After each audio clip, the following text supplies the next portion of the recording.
Okay, so we do need to bring in an if statement here, not just yet, but soon.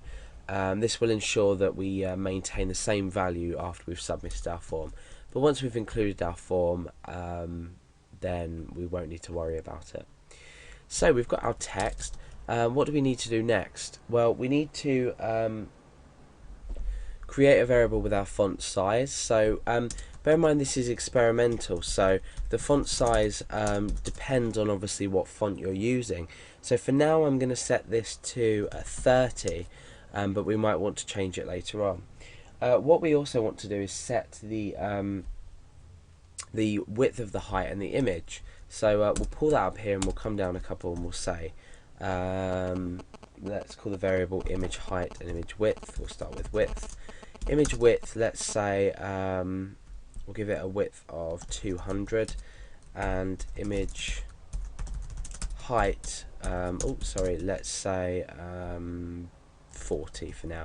But obviously we're going to change this around depending on how our text is output, and just so we can get a feel of everything, the way it works and how it looks. So the next thing is to create the image itself. So let's create a variable called image, and we're going to be using the image create function as part of the GD library.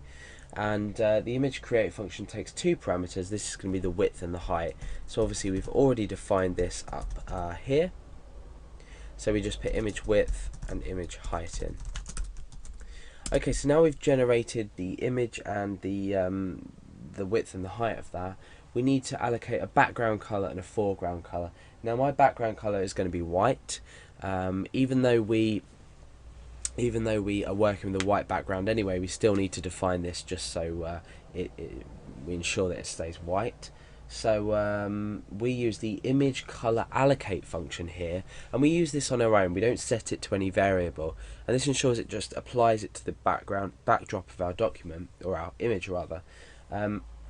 So let's go ahead and say image color allocate, and we're allocating this to the image. So we've already opened this image here, we've already created this image, so we're applying it to image, and we specify this in an RGB value. So we've got three integers. This for white, this is obviously going to be 255, 255 and 255. If you already know how to work with RGB values, that's great. You'll know that white is 255, 255, 255, and black is 000, which is what we're going to be doing for our foreground color, or our text color. But if you're not sure about these, look them up. Try Converter if you're used to hexadecimal color values, etc, etc. Okay, so now with regards to the text color, we need to look at setting this into a variable, because what we want to do is when we use this image ttf text function, we need to supply a text color, whereas we don't need to supply the background color. That's why we've done it without a variable declaration. So let's create a new variable called text underscore color, and we're going to use the image color allocate function once again, and we're applying this to image, but this time we're using 000. So our text color is going to be 000, which is black. Okay, so the next thing to do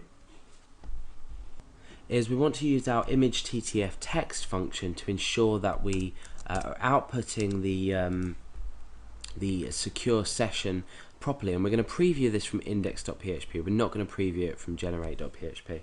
So let's start with the image ttf text function.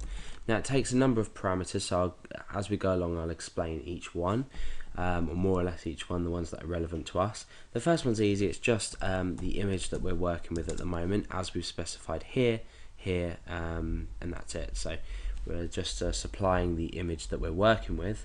Now we want the font size, which we predefined up there, so we can just pop that straight in.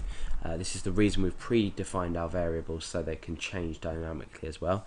Next is the angle, which we don't need to worry about in this case. And now is the positioning.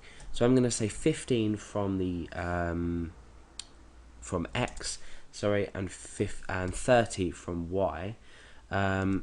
We can play around with these values. We're going to play around with the font size, the width and the height of the document, and these as well, just so we can get it in the middle of the little area that we've created. Okay, so the next is the text color.